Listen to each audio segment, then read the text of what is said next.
Hey Raquel, I'm gonna let you in a second. Hey Abby, let me just get this. It is. Oh, didn't tag her in that. Alrighty.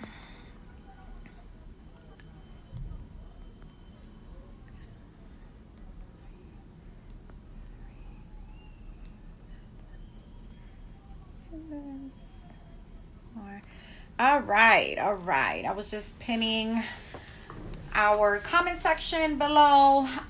Thank you so much for everyone who has been tuning in tonight. So exciting. I feel so full always every single Friday because it's just great learning from all of these amazing people, all of these amazing females, all of these amazing males, these powerhouses who are doing amazing things, and especially who are so involved with giving back to the community, with providing all of these resources that we need, with sharing their knowledge and information and not withholding. This is exactly what we need during this time. We need to empower each other. We need to, give each other, share resources, give each other knowledge that we don't know. We need to support each other. You want to start a business? Well, here's the tools, and that is all we need. Thank you, Stephen, Bros Tax Service. I saw you watching earlier. Thank you so much for tuning in. I appreciate you. But this is exactly what we need, guys. We need to uplift, empower, support each other. This is exactly what we need, especially during these times, especially to share with our children. Let's do this. Let's all become powerhouses. Let's all, if we want to start a business, let's start it. Let's do what we need to do to make our communities better. And just build wealth for our families. So we have another powerhouse coming on, Miss Raquel Thomas. I cannot wait to have her on. I'm going to request her in a second. All right, let's see how I can do this. Hi, everyone who's signing on. Hi. All right, so exciting. So let me see if I can add her real quick. Shout out to the first responders. I just heard everyone clapping and cheering outside. All right, hold on one second. All right, Raquel, I just added you. I'm so excited for this conversation. Hi. Guys, how are you? Good. How are you? Oh, I'm good. It's been a long day. I've been running all day, but I'm good. I'm thankful to be here.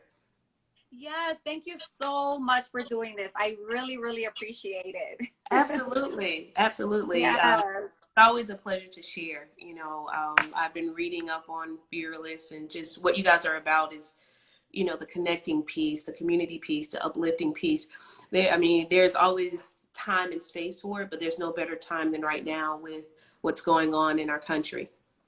Exactly, absolutely. I mean, I think the most important thing for me is, if I don't have the answer for you, I have networked and I have built a community, of amazing people who can have the answer for you, and I think that's one Yeah. of the most important things, that we focus on is the networking piece of it. Just the connect, like Mhm. you said, the connection piece of it. Like, let's all get connected together. If I can help you, she can help you, or she can help you, and that's kind of the way how we've been connected, which is Right. amazing, so that's exactly what we have to do during this time. And like I told Shaquana, I'm just really grateful for you ladies just providing this information during this time that we all need. Like, this is the time. I know it's really sad and there's a lot of things going on, but we this is the time to build. This is the time to acquire that information you didn't have, to seek out Absolutely. resources, because we can't let things like this stop us. We have to Right. continue moving forward, even though it is difficult. But we're supporting each other. We've all become a community, even through social media. Oh We've yeah. become a community. So thank you so much. Yeah. We're So let's stronger get together. started. Yes, Yes, let's go. I'm ready. exactly. Exactly. Yes. So let's get started. Just Okay. introduce yourself to everyone, introduce your platform, share a little bit about your history with us. Hi everybody. Thank you guys for hanging out with us. My name is Raquel Richardson Thomas. I'm based out of Columbia, South Carolina. I moved here about 2.5 years ago from the DC area. Prior to DC, I was in LA for a few years. I'm an entrepreneur, an author. But what I am most proud about, what excites me the most, is the work that I do in the community. I teach business and entrepreneurship to children. I have a nonprofit organization called Dreamcatchers Foundation, and through the foundation, we teach children in underserved communities entrepreneurship. I truly believe that entrepreneurship is one of the things that will break the chains in underserved communities, communities that have economic issues. I think entrepreneurship is the fastest way to really change that. I do the same thing in my professional career through my consulting business. I'm a business and leadership coach. So I do the same thing with adults, but it's a little different when you are giving back to the community and helping young people figure out a way to make money legally. My son and I, we just did a book series called Wheezyville Adventures, and it's a book series teaching entrepreneurship. So kid books, and they're designed for pre-K to fifth grade. Okay, that's amazing. I love that. I love that you shared that because I have a contract right now with Job Corps. And primarily in the South Bronx, and I also work very closely with Brooklyn. So that's something that we are super passionate about, is providing that type of literacy to the students at the center. So not only are they learning the trades that they're in, but we're also bringing in professionals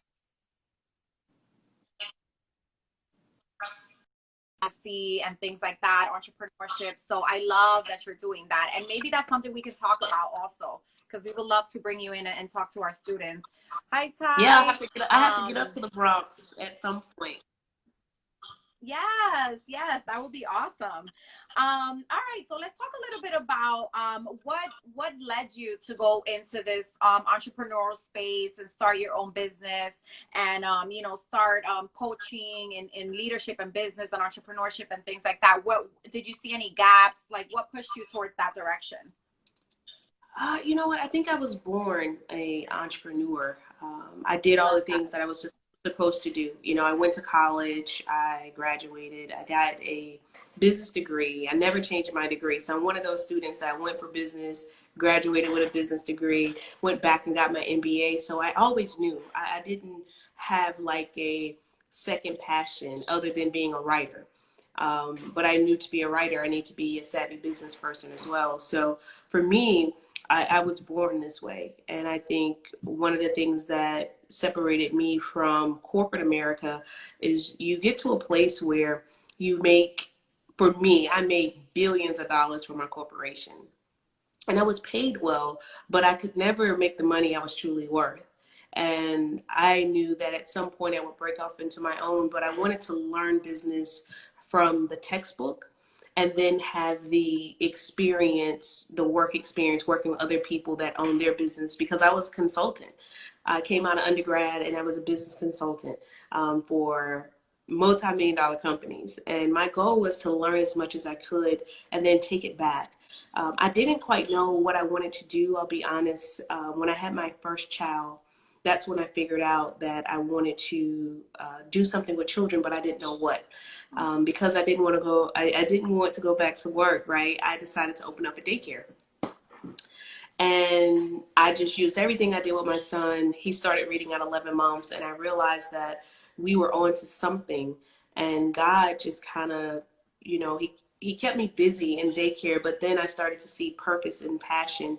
And when I realized that I was passionate about teaching children, I said, okay, God, this is fun. I can do this. But then he said, well, you have to teach them your gift. So from business to business, I probably had opened up 3 or 4 different businesses when I realized that I wanted to show children what I was doing and how easy it really was. Business isn't difficult. It's you can win at business if you're willing to do the work and you're willing to do the things that people can't see. Period. You can be a business owner if you're willing to do the things that people can't see. So I decided that I would help other people gain some of the success that I had gained. My first 3 businesses were uberly successful financially. And I wanted to take that back to communities like the community that I was raised in, underserved communities, minority communities. And I wanted to teach how easy the skill set was to people like myself. That's amazing. I love that. And I love that you said that you were born this way. Yes. I love that. And it's all about, finding your passion and purpose. That, people don't understand how greatly that changes your life. It takes a level of, getting to know yourself and being with yourself and seeing, what makes you tick, what you really want to change. Like you said, that's what makes you successful in business, when you find that area that you see you can change in and things like that. So that's super important. So I love that. Thank you so much for sharing your story. So let's talk about a little bit about business and leadership coaching and what you do with the adults as far as business and leadership coaching. So for those of you that are into speaking, you know that John C. Maxwell is the number one speaker in the world. I wanted to learn from the best. I knew that I had a skill set. I knew that I could help people. So I started doing training. I started training and working with people that had an expertise beyond my expertise. And I started to learn the art of leadership and how important leadership is in business. So I started figuring out, how does leadership create the ultimate business, the business that we all want. And it kind of all ties in. If you want to build your dream team, you have to be a leader. And leadership is not about telling people what to do, but gaining influence and having people trust the decisions that you make. And that's how you really build the dream team. I knew that business leadership was also the key to financial freedom. When we're able to bring a group of people together and we all have a common goal and we trust the person that's leading us, then we build each other. There's no great leader that doesn't build the people around them. So I wanted to teach that and how important that is. One of the bigger issues in the minority communities is we don't typically do a great job working together. So in order for us to do that, we have to create a sound leadership foundation where people they feel safe and they want to follow. And in the midst of following, they also become leaders. I believe that you can have a team of 25 people and all 25 people can be leaders, because leaders know when to follow and leaders know also when to step up and lead. And I wanted to teach those things because I believe that they are the end all be all to running a very successful business. If you build people, you build your business. That simple. Invest in people and you will be investing into your business. Yeah, I agree. I couldn't agree more. This is why,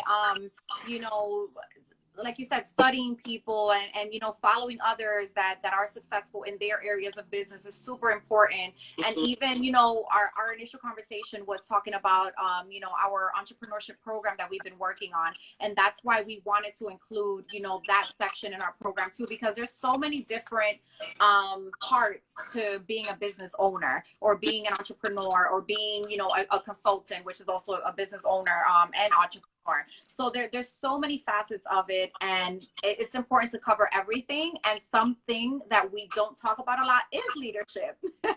And how important that is to once you start the business, put that team together, and how important it is to learn how to motivate your team and empower your team and keep everyone up to date and keep everyone just involved and because everyone didn't come up with the concept of the business, right? When you're putting the team together. So how do you make them feel so invested and super excited like you are, in the business? So that I think that's super important. And a lot of people don't think about that all the time, but building a team is super important. And that's something that I also been working on, for a while. So definitely thank you for that. And I'm going to be reaching out to you more to talk about that because it's super important. So let's talk about professional development. I Mm-hmm. think that that's super important too. I come from the corporate background as well, and I've been in accounting finance for a long time. I actually just shifted careers, but I find that professional development is not only good for entrepreneurs, but it's also good for those who are still in the corporate culture, and just how that helps you grow, and that helps you kind of climb up the ladder faster, when you develop yourself professionally. So talk to us a little bit about that.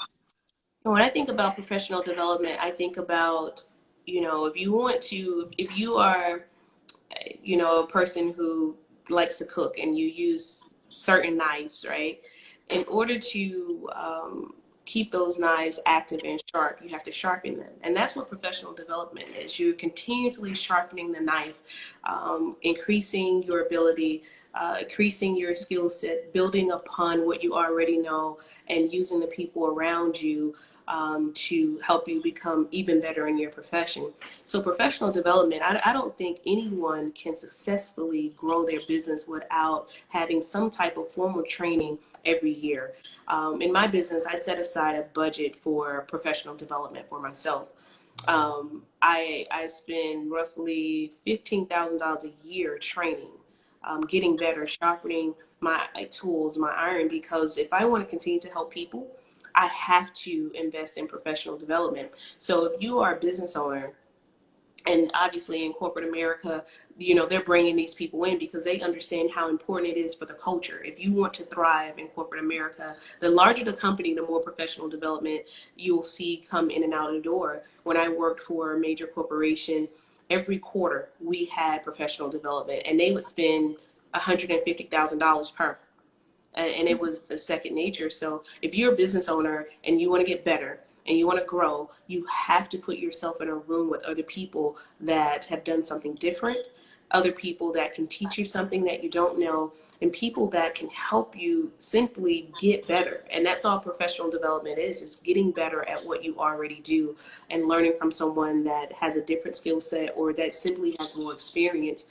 So if you really want to grow your business, entrepreneurs, you must invest in professional development. You have to go outside of your box and step into someone else's box and let them teach you how they do it. And you add it to your toolbox as well. I don't think you can truly be successful without professional development. Yeah, I agree, and it's also great to do it for yourself and for your team, right? As That's an right. entrepreneur, I think that's Absolutely. super important. Like at a smaller scale, I think sometimes like retreats and things like that are, they use some sort of like professional development activities with the employees and things like that, and entrepreneurs do that with their small business and employees. So I think that's super important. I agree. um so the world of entrepreneurship, Mhm. everyone thinks it's like such an easy world to get into. Everyone thinks they're, wake up and they're going to be a boss because they have an idea and they're going to be Nah, millionaires, and that is what it is. That's not what it is. no, it is So not. it's yes, it's super far from the truth. I'm Mhm. still a baby entrepreneur, but even for me, like it's just a nonstop daily grind. So I can imagine, once businesses start growing and growing and growing. So it's definitely far from the truth. It is not a pretty sight. There are many trials and tribulations that you have to go through. So Yes, ma'am. let's talk about what are some of the areas you focus on in your entrepreneurship coaching. So it changes based on the client, right? When you're coaching and you're helping other business owners, it's about that business and it's about that individual. So it varies from business to business. Some companies are successful and they're just trying to figure out how to build better team morale. How do I become a better leader so I build more team morale? Some businesses, they need coaching because they want to make more money, and you see that more often. I'll be honest, you'll see companies bring you in because they're trying to figure out simply how to make more money. And that's kind of where the majority of my clients lie. They're trying to determine where the hidden gems are. How do you find them? And one of the things that I do with all of my clients is we do a SWOT analysis. And I'm sure most of you know, but if you don't, I want to go ahead and tell you what it is. Strengths, weaknesses, opportunities, and threats. And you have to know what they are in your business. And I don't stop there. so once we go over the SWOT for the actual business, we do a SWOT for our lives and who we are as people. Because one of the things I believe is you cannot be two different people, one person in your business and one person in your personal life. I think they have to align. So we do a SWOT analysis for the business as well as a SWOT analysis for your personal, because it's difficult to continue to be two people.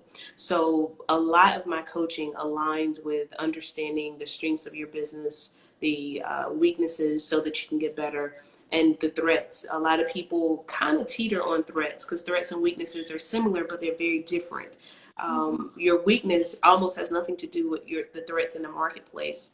And then obviously seeking the opportunities, the low hanging fruit that we just don't see because we're in a daily grind every single day.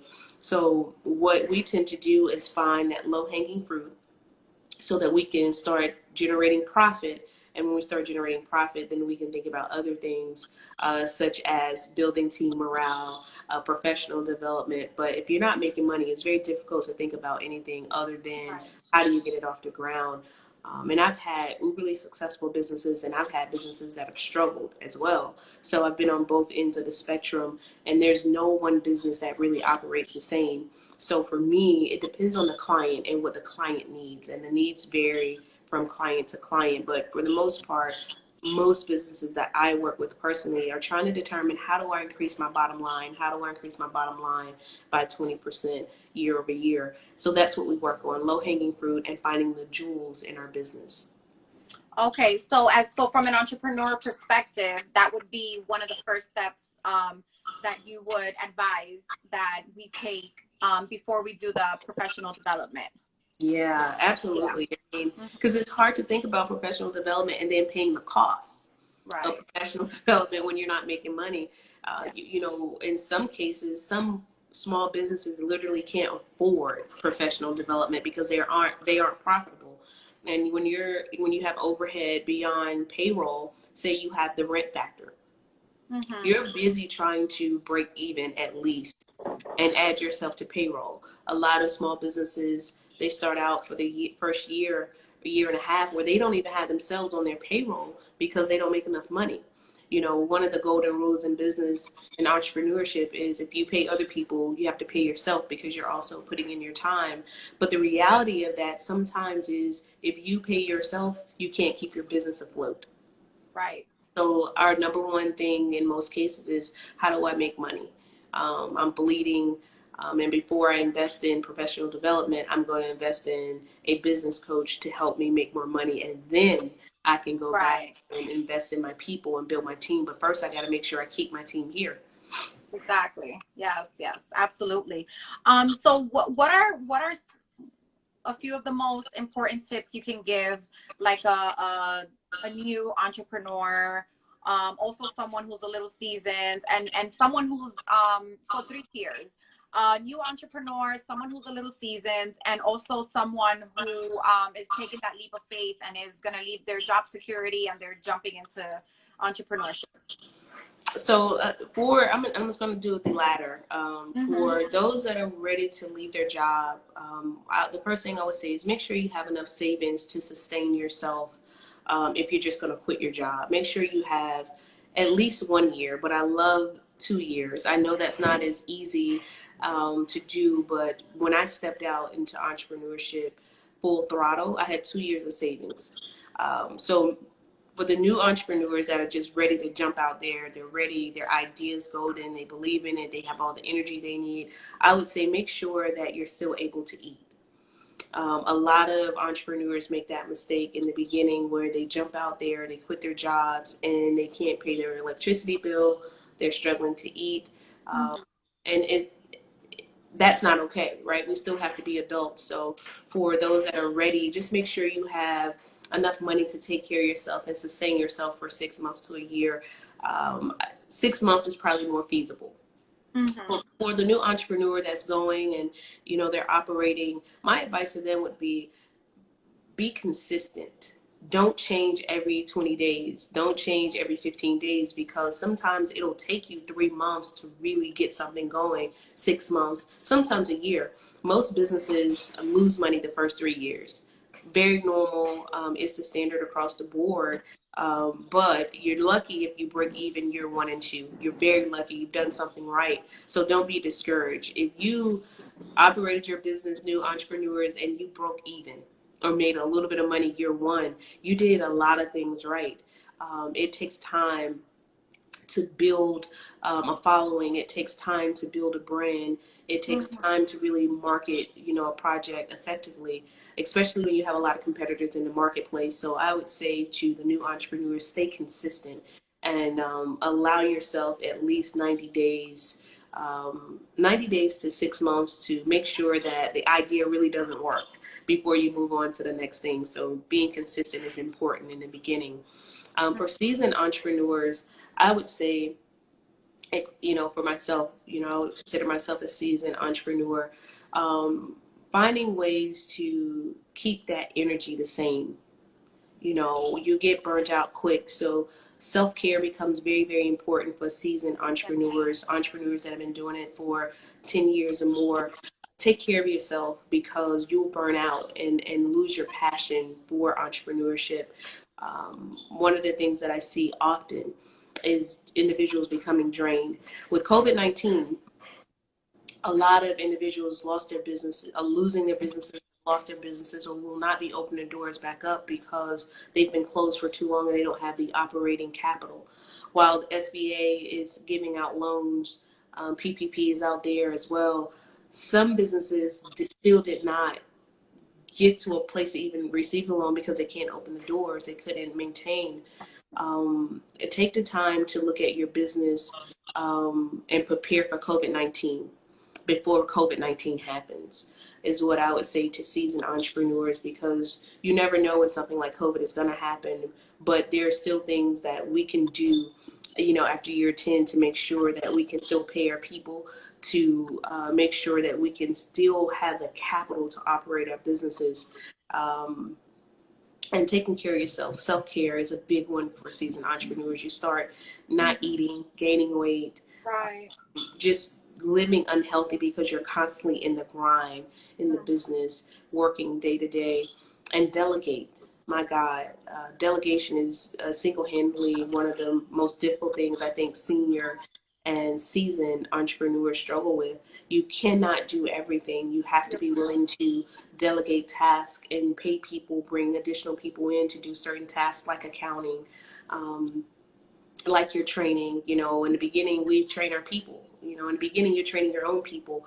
But as you age and you're in business for a while, you really should bring someone else in to train your people. You should bring someone else in to do your accounting, because you simply can't do everything. You need to save some energy to continue to build business and take care of yourself. Yeah, absolutely. I couldn't agree more. There's a lot of people that struggle with the delegating portion of it, because it is, it is a dream that they've realized, that they put into reality. And some people are, what do you call that word, perfectionists, so they Oh, feel like they can do it yeah, better. yeah, yeah, yeah. Yeah, as opposed to finding others. So I want to ask you real quick though, you mentioned something about the new entrepreneurs and having 2 year savings. What does 2 year savings look like? I know it's dependent on what, and what industry you're going into, but what would be an example of a 2 year savings? So everyone should have a personal budget, right? Everyone should be operating off of a personal budget. You should know how much money you spend every month. Electric, gas, insurance, food, rent, cable, cell phone, all of your expenses. And if you don't have a personal budget, I challenge you to have a personal budget and just know how much money you spend on average every month. And if you know how much money you spend on average every month, then you obviously know how much money you need for 1 year. It's very simple but tedious. It's not something that's difficult to do. But if you kept a personal budget and you just maintain all of your expenses, even miscellaneous, giving yourself, $100, $200 a week to blow and do whatever you want to do, even that has to go on your budget sheet. What you pay in insurance, movie money, whatever it is that you do, you should track it. And then you also find a way to save money when you know where you're spending your money. A lot of us will be very surprised on how much money we spend eating out. The average family before they really realize it, right? Probably spends a couple $100 a week eating out. Well, if they knew that, they probably would do something slightly different. So keeping a personal budget will help on many levels. But if you really want to know what 2 years of savings look like, simply do a budget month to month and you'll see how much money you're spending. Obviously, you multiply that number, that average, you get the average of the 12 months and you know how much money you need for a year times two. That's what you need for 2 years. Simple, but Yeah. tedious. Yeah, no, absolutely. And the part of eating out and saving that money, once you start breaking that down, you're absolutely right. You start seeing where all your money is going. So it's also good for you just to track your own expenses, Absolutely. like aside from thinking about saving for, to take the leap and become an entrepreneur. Also, do you feel like in addition to saving up the 2 years based upon what your monthly expenses are, do you also think there should be a little extra cushion in case you need to invest some type of capital into your business when you start it? Well, see, this is a deal. The capital that you're going to put in your business, most people kind of have that. They have that magic number. They know what they want to put into their business. So they typically have that set aside already, you know, Okay. or they have a plan on how they're going to get it. They know they're going to get a loan. They kind of know, most entrepreneurs know what nest egg they're going to use to start the business. And it could be 5 grand, it could be 10 grand, whatever the number is for that person. They typically figure that out first. They Mhm. know what they need to start that business. So in most cases, whatever that number is, which most of us figure out first, Yeah. times that 2 years. You add that to it. But, when I started my first business, I kind of knew how much I was going to need to start it. But what I had to figure out second was, okay, if I quit my job, how much money do I need? So Right. before I quit, I knew how much money I needed for the business before I knew how much money I needed to live for 2 years. Right, right. So, one last question regarding this topic. Do you, so I know you mentioned loans. Some people take loans when they first start their business. Is that something you recommend? And do you recommend them, of course, you may say yes to this. Do you recommend they shop around for like the best interest rates and things like that? Or is it a little bit of a risk? Because now you're going to be owing this money, so the money that you're going to be making when you start the business is primarily going to be going towards the loan, Well, the repayment of the loan. number one, always shop rates. Always. Never take the first rate. Always, always, always shop rates, period. I don't care what type of loan you're going to get. You always, always shop rates. So that's first. It really depends on the type of business and the type of capital you need. For many small businesses, for example, if you want to open a convenience store, in most cases, you're going to have to take a small loan out because of the overhead of rent, inventory alone. Bringing in your people, you may not have a choice. In some businesses, you really don't need to take a loan. You should save the capital, or maybe even think about going into a partnership with someone that you're close to and you trust, and you do it together and you bring your capital together. It's always easier when you have a partner, but picking the right partner is very difficult. It's not easy to have a perfect partnership in business. So I would say it depends on the business and it depends on what type of capital you're talking about. It varies, but I think it's a 50-50. In some cases, you may need to get a loan because that's realistic. But, on the other hand, you may have a business where you really should save the capital you need and not have to worry about paying a loan back initially. Right. So my Yeah. first company was a cleaning company. It was a janitorial service. It was a commercial janitorial company, and I started that business with $5,000. I think if it's $10,000 or less, you definitely should come up with that capital Yourself. versus getting a loan. But for me, I knew I needed $5,000, and that included, the infrastructure of the business. That included equipment, paperwork, filing, everything. Mhm. So I think it may behoove you to get a loan for $5,000. I think you can take your time and save $5,000 and invest into yourself. Okay, I agree. Thank you for sharing that. So another thing I wanted to talk about, is public speaking. um, so that is like a nightmare for a lot of people. I The know number for one me, fear in the country. I'm sorry. It's the number one fear in the country. Yes, yes. It Uh-huh. takes a lot, to get up and speak in front of a lot of people, to engage the people, to convey your message in an effective way. So let's talk a little bit about that. And I wanted to know first and foremost, I know you do public speaking as well. So have you always been someone who's been comfortable with talking to a large crowd of people? Have you always had that kind of personality and been outspoken? So I'm quiet in my in my in my day to day. I'm fairly quiet. I think it's just a part of the gift that came with entrepreneurship and being a natural leader. I played sports all through, school and college. I was a point guard, so you're naturally talking because you're leading. You're naturally telling your teammates what to do.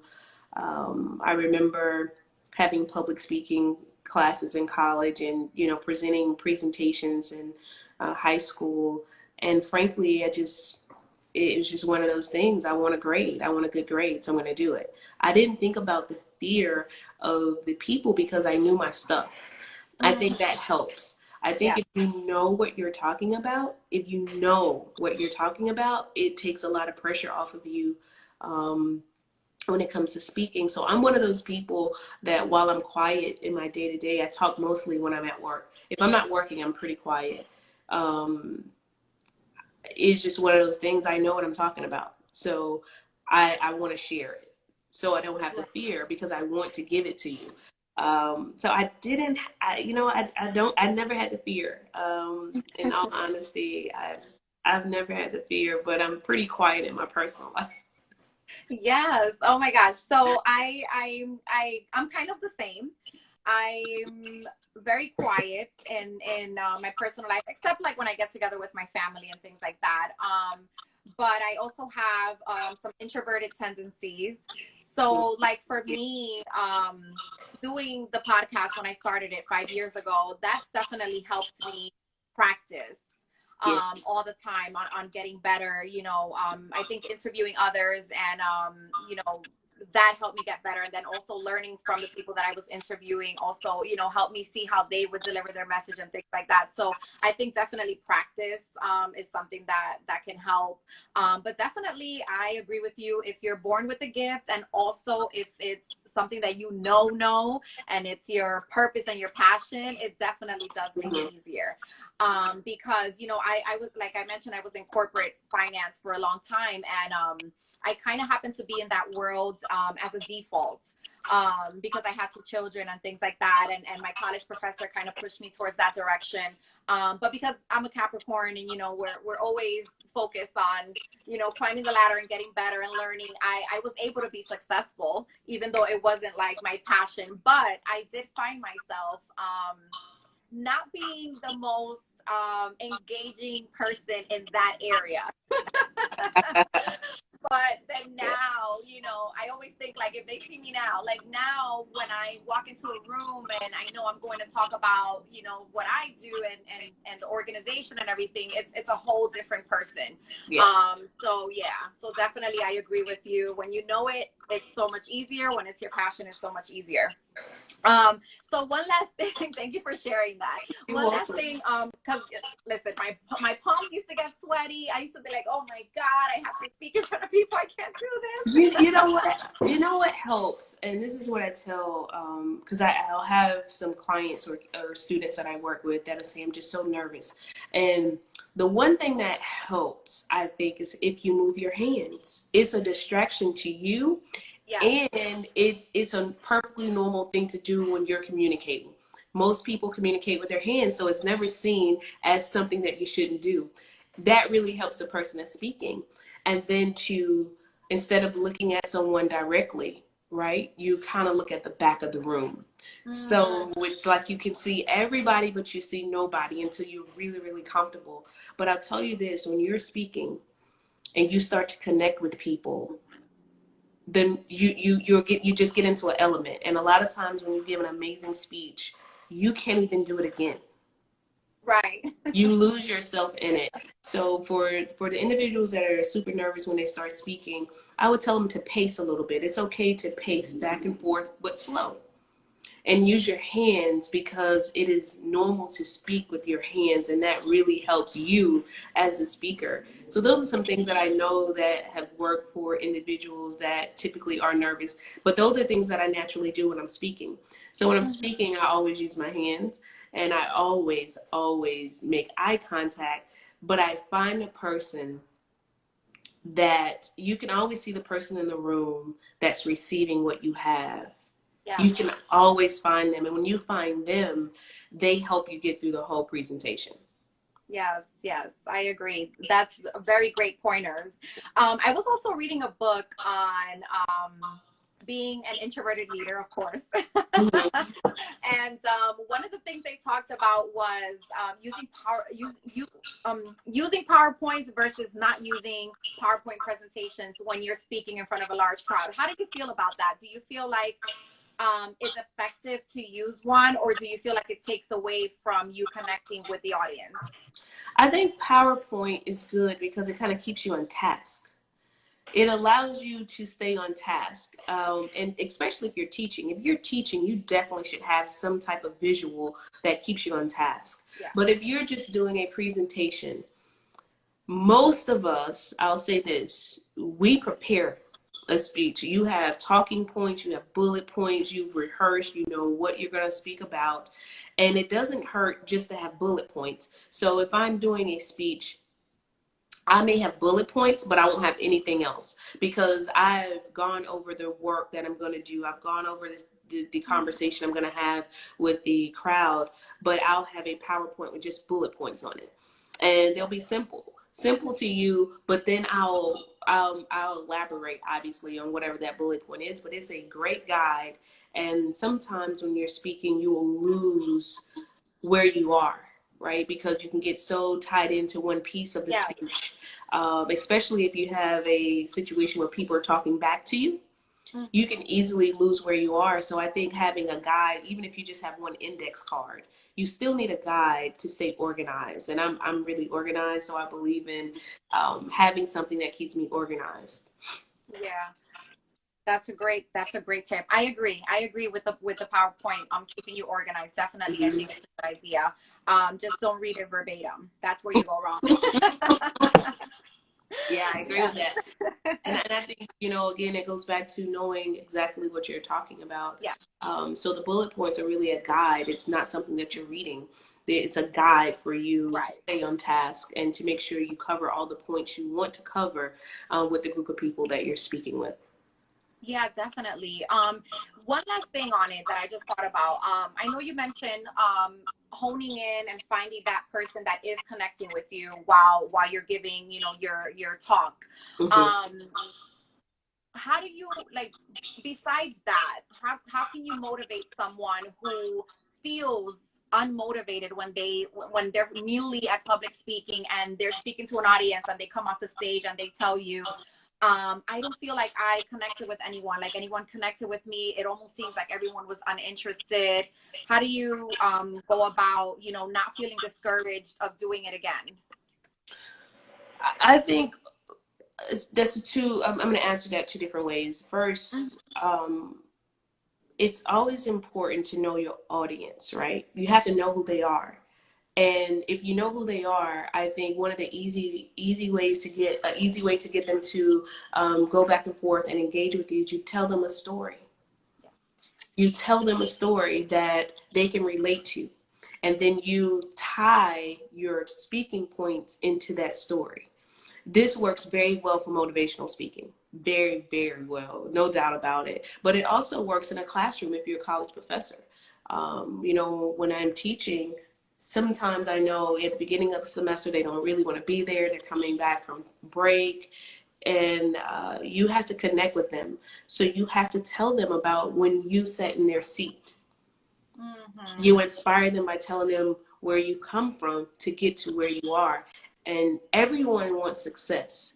So that's one way, right? You have to incorporate a story. You have to reach them. And secondly, I'll say this: all speakers have a bad day. we, we all have a bad day, which means, you're going to have a time or two where you just didn't do the job you wanted to do. But overall, I think if you know what you're talking about, it is going to help you. And two, if you can connect with people from an emotional standpoint, if you can have people feel something, you will connect with them.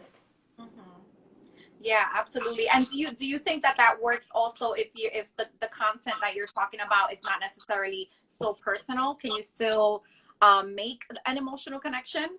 Yeah, absolutely. So for whatever you're teaching, you just think about this: for what you're teaching, don't you have a personal story for all of it? You Yeah. save someone's life. You help someone get a job that perhaps was struggling. You learned a skill that if your mother had, your life would have been different. It doesn't matter what we do. It will tie into who we are. Yeah. You will always find something that ties into who you are and what you are and how you've gotten to where you are today. So there's never not a time that you can't relate to people. I did something called, when I was in corporate America, we all had personality tests, and it was called Gallup. GALLUP, Gallup Strengths. And in the company, they only focused on your strengths. Your weaknesses were your weaknesses. Nobody wants to talk about it, because we're going to bring enough people onto the team where whatever you're weak in, XYZ is going to be strong in. Yes. And my number one strength, my number one Gallup strength was relator. And I couldn't believe it. I was like, I don't even talk. Like, I'm quiet. What do you mean? And as I looked over my life, I realized that I never met a stranger. I never met a stranger. So for me, again, and it may goes back to me not being nervous when I'm speaking, being a relator, we can always relate to people. Always. Yeah. Always. Yes, absolutely. That's such a good word, relator. I like that. I did one of those ones at my company, and it's so funny because I got grit, Mm-hmm. and myself and one of the partners were the only ones that got grit, and I was like, I feel like I definitely that has followed me throughout my life. Yeah. Yeah. Yeah. Those tests are amazing, actually. You'd be very Yes. surprised. The results of those tests. And now that I'm sitting here right now and I look back on my top 5 strengths, I'm like, oh yeah, that's who you are. Yes. That's exactly who you are. Yes, I love that. I love that. I actually want to do that with my team, a personality test. Yes. So before we close out, I know you're also an author. I want to Yeah. talk a little bit about that. Share with us some of the books that you've published, and and then also let us know where we can follow you and where people can visit you on your website and things like that. Okay. So yeah, I have 7 books published right now. My first book was What Becomes of a Broken Soul, and it was kind of that novel is my life, right? Who I am as a woman and my childhood. And it talks about some of the things that, as we become successful, we don't talk about anymore. I realized college and after college, people really didn't know who I was. They had no idea my struggles as a kid, having 2 parents that were drug addicts, going to foster care, all those things. I never told the story. I never Wow. told the story. So by the time I got to college, no one knew any of that stuff. So I thought it was important to write my story and go over kind of who I was. That was my first book, and it's been my best-selling book. My second piece was a business book, a business workbook. So for all you novice entrepreneurs, it's a really good workbook, and it walks you through steps A through Z and how do you start your business, and that's shifting into purpose. Excuse me. The first book, What Becomes of a Broken Soul. What Becomes of a Broken Soul was the first book. The second book was Shifting into Purpose, The Journey to Entrepreneurship. And it's an actual workbook for novice entrepreneurs. And it'll walk you literally through step A through Z and starting a business, from logos to incorporating marketing, branding, so on and so forth. And then I did the children's series with my son. And the series is teaching entrepreneurship to young people. We set up small businesses with children, like lemonade stands, yard sales, kid parties, and we teach real business concepts through the books. So we got 4 books in that series. We released the next book on Tuesday, June 2nd. We released the 4th Oh, book wow. in the series. And I'm working on a book right now, and it's titled Purpose to Perfect. Purpose to Perfect, and what that journey has been for me. So it's never ending. I'm always writing. I'm doing some creative writing right now. Um, some TV film writing. So I'm super excited about that. So that's kind of the next thing for me. But all the books are on Amazon. You can go to Amazon.com, and if you type in Raquel M.R. Thomas, they'll all come up at the same time.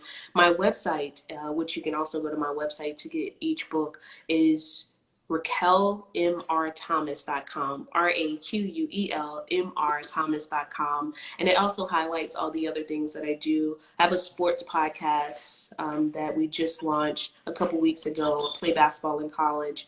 And it's been just fun, just a lot of fun. Mm-hmm. So we're working on some literature around sports and what it means today versus what it meant in the past. So we have a lot of writing projects coming, but all of them can be found. Everything that's published can be found on Amazon or my website.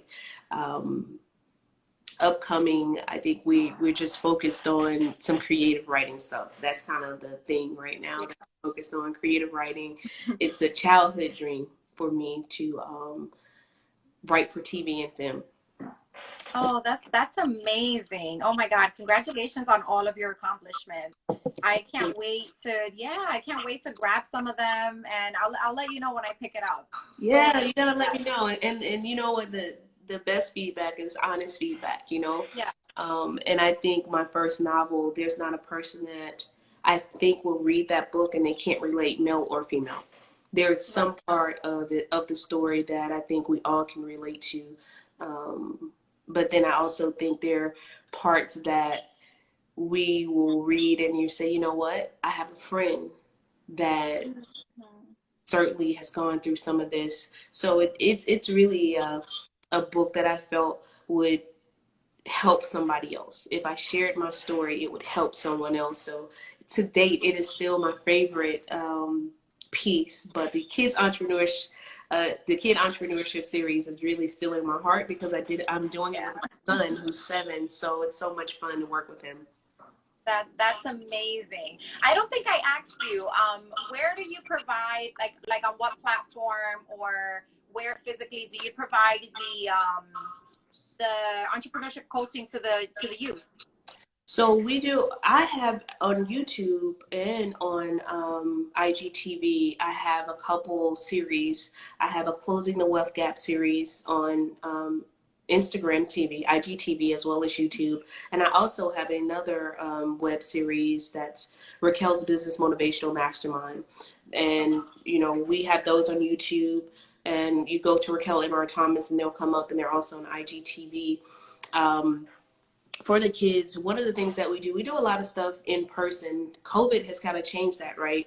What we find is pre-K to 5th graders don't do as good of a job on a live type session. So they do much better face to face. But my son Roman has a web series called Roman's Reading Table.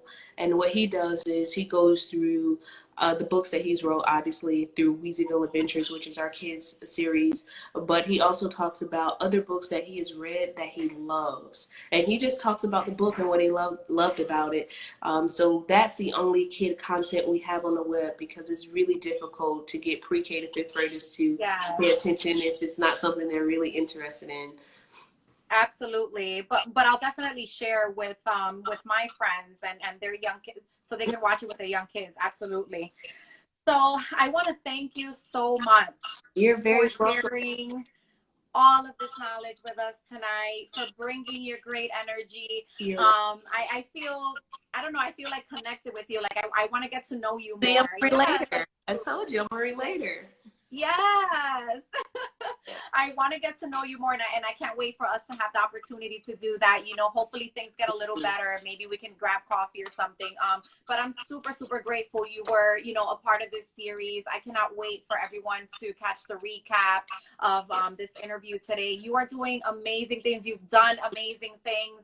Thank you. You know, definitely, you know, someone to admire and someone to seek, you know, information from. Absolutely powerhouse. Yes. Thank you so much. Thank you. So, yes. So before we get off, I just want to know if you can share with us what makes you fearless, and if you want to leave us with some encouraging words. So you know what? I think what makes me fearless is really being a Black woman. Um, we've carried centuries on our shoulders, centuries, and I think that's my superpower as well. You know, my superpower is being a woman, being a Black woman. I wouldn't choose anything other than what I am, and I'm honored to have carried centuries on my shoulders because I feel like I am a part of breaking the chains. Um, Doing the things, and I'll say this, any and everything is possible. Don't allow people to tell you what you cannot do. It's not for someone else to see your dream. It's for you. And once you see it, if you can vision that dream, if you're willing to do the work, if you're willing to do the things that people cannot see, you can do it. And you may have tons of people around you that don't believe it, but that's okay.